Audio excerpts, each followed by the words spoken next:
100 days.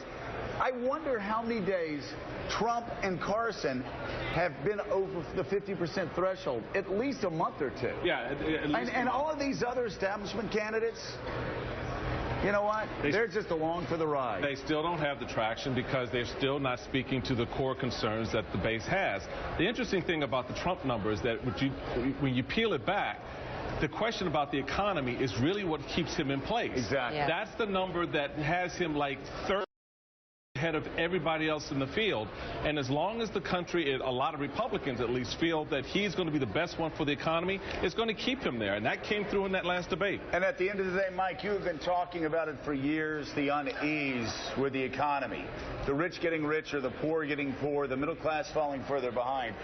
If your concern is the economy, and people, you know, Yep. James Carville, it's the economy, stupid. We always hear people about the pocketbooks. In these Republican primary polls, Trump is always ahead by 15, 20, 25, 30 points when asked who can best handle the economy, despite character, despite everything else. Is that what's driving this? Well, I think it's part of what driving it is. If you look at those numbers of the poll we just released, 52% of the Republican electorate polled are either with Trump or Carson. And you've got to believe that the rest of the numbers, 48%, are tremendously fluid around several different candidates. Could go either way at any moment in time. Trump, I agree with Michael Steele. Trump hangs in. His 23% in that poll doesn't move. I think Carson's will move. Yeah. I agree. Yeah. But Trump's 23% won't move, largely because I think of two things.